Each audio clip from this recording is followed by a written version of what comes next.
faut déjà, dans un premier temps, que les personnes demandeuses de l'agrément habitent le département de Meurthe-et-Moselle et dans un deuxième temps qu'elles aient un logement suffisamment grand pour pouvoir exercer cette activité. Sur toutes les demandes qu'on peut recevoir, il y a des gens pour qui le projet est vraiment arrivé à maturité et d'autres où ils sont simplement au début de la réflexion. Donc c'est leur donner les éléments pour qu'ils puissent continuer leur réflexion dans le cheminement de leur projet. Et pour les personnes qui sont suffisamment avancées dans leur projet et qui savent qu'ils veulent devenir accueillants familiales, à ce moment-là, on leur envoie un dossier de candidature. J'ai toujours eu le truc d'être interpellée par la personne en situation de handicap.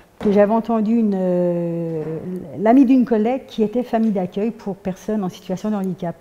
Et je me suis dit, Sylvie, ce serait pas mal ça, en fait, d'obtenir ces diplômes, d'avoir une formation, d'apprendre, de voir. Ça me permettait d'avoir des outils en main pour me projeter et me dire, je veux terminer ma carrière en tant que famille d'accueil pour des personnes en situation de handicap. J'ai pris des renseignements.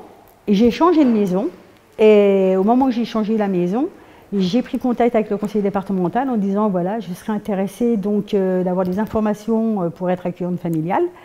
On m'a donné un dossier à remplir, ce que j'ai fait. À partir du moment où le dossier est complet, nous, département, nous avons 4 mois pour apporter une réponse, qu'elle soit positive ou négative.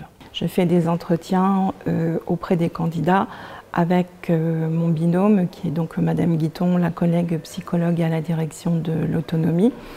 Je rencontre toujours les candidats, la première sur un site du département qui est proche de leur lieu d'habitation. Dans un deuxième temps, ma collègue, Madame Guiton, rencontre les candidats à leur domicile et moi je les rencontre une deuxième fois à leur domicile. Comme ça me permet aussi de voir le logement, pour voir si effectivement les chambres mises à disposition existent, si elles répondent aux normes posées par la législation. Et ça me permet également de rencontrer les personnes remplaçantes, puisque dans le cadre de l'obtention de cet agrément, le législateur fait obligation de la continuité de l'accueil. Donc c'est-à-dire que quoi qu'il arrive de façon prévue ou imprévue à l'accueillant familial, là où les personnes accueillies doivent avoir la certitude de pouvoir continuer à être accueillies à domicile. Je me suis rendu compte qu'en fait, on leur apportait beaucoup, mais on apprenait aussi beaucoup. C'est apporter une aide, apporter un bien-être, maintenir une autonomie. Enfin, moi, j'encourage les gens à aller vers ce métier parce qu'effectivement, il y en a très peu, on en a de moins en moins. C'est une activité professionnelle qui est passionnante, qui est enrichissante, parce que les accueillants donnent aux personnes accueillies, mais ils reçoivent aussi en retour.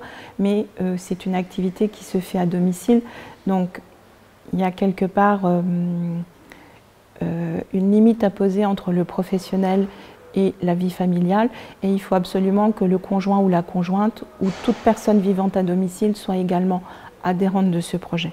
Et je pense que les gens ont peur et ne savent pas, c'est hostile pour eux ce métier, ils ne savent pas trop où ils vont. Il y a tellement de choses à leur apporter, mais il y a tellement de choses aussi à apprendre.